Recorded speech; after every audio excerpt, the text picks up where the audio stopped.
Նախ պարոն Ռուբինյան, ես ձեզ հորդորում եմ ամեն անգամ որևէ ելույթից հետո ձեր հեղինակավոր կարծիքը չարտահայտել, որովհետև դա ձեր լիազորությունների մեջ չի տեղավորվում եւ դուք հաստատի ձեր լիազորությունները վերազանցում։ Դուք չեք մեկնաբանում իմ լիազորությունները, իսկ հիմա շարունակեք ձեր ելույթը։ Ահա, բարեկերտ Ռուբենը։ Ամեն դեպքում,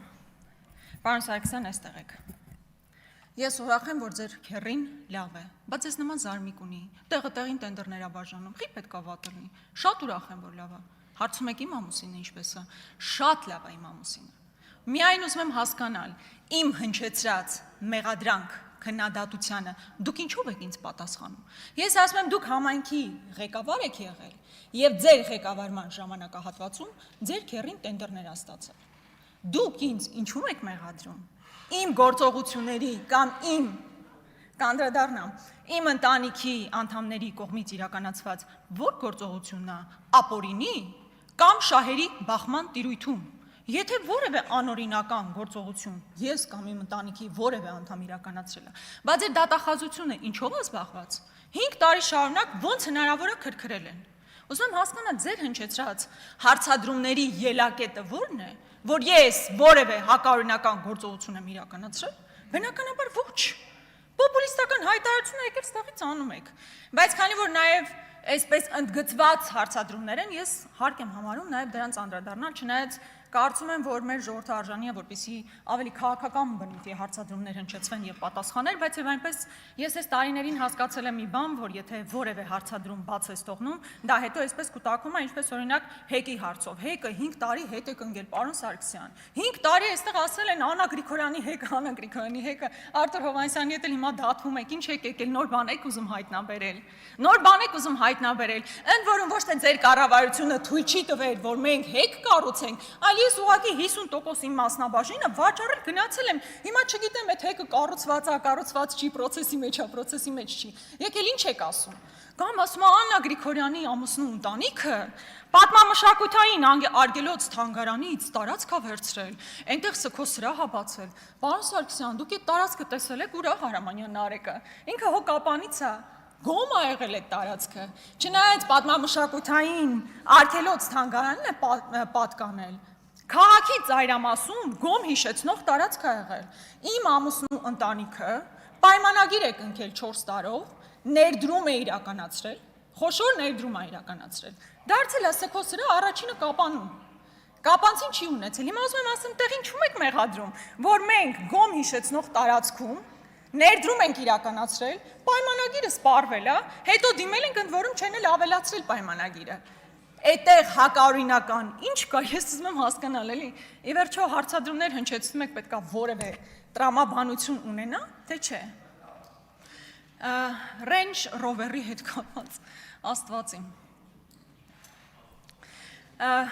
Այդ մեքենան երևի իմ ամուսինը ունեցել է, երբ ես իրեն դեռ չեմ էլ հանդիպել, հավանաբար 20 տարի առաջ։ Իմիջայլոց ոչ թե կանաչ է, կապույտ գույնի է, այդ այո, հիմա հանգիստ քշում եմ, երբեմն իմ ամուսինը այդ մեքենան որևէ խնդիր չկա, եկել ինչից եք խոսում։ Պարոն Սարգսյան, բարեկամաբար ձեզ հորդորում եմ,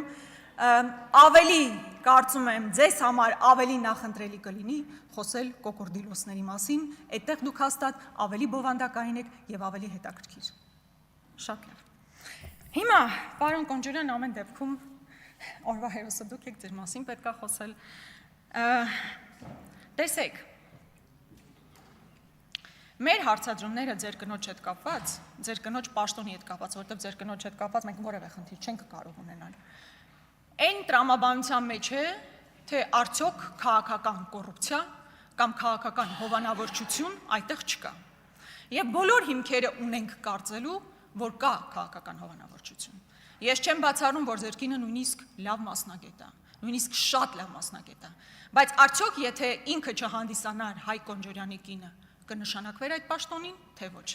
Դրա պատասխանը միայն կարող եք իմանալ, եթե թափանցիկ ձևով ներկայացվի, թե այդ հանձնաժողովում ովքեր են եղել, ինչ կրիտերիաներ են գործել, ոնց է ընտրվել ձեր կինը այդ պաշտոնին։ Քանի այդ ամեն ինչը փակ է, դուք էլ որևէ կերպ չեք ներկայացնում, մենք բոլոր հիմքերը ունենք կարծելու, որ ձեր կինը բացառապես ձեր հանգամանքի բերումով է, որ այսօր նշանակվել է Հայփոստի ղեկավար։ Երկրորդ հանգամանքը աշխատավարձի հետ կապված։ Այն պարագայում, երբ հազարավոր աշխատակիցներ նույն այդ պետական հիմնարկում ստանում են 80,000, 100,000 դրամ աշխատավարձ, իսկ կինը ստանում է մոտ $10,000 աշխատավարձ։ Դա չի կարող հարցեր չառաջացնել։ Բնականաբար այդ հարցերը առաջանալու են։ Եվ նաև այն բանի բերումով, որ ի վերջո պետք է արդյունավետության տեսանկյունից նայել։ Եթե օրինակ 23 թվականի նույն հեծը 100 միլիոն դրամ շահույթ է ունեցել, 25 թվականին արդեն 523 միլիոն դրամ վնաս է տվել։ Հիմա ինչքան վնասը ավելացել է HiPost-ի, այնքան աշխատավարձային ֆոնդն է ավելացել եւ ձեր կնոջ աշխատավարձը։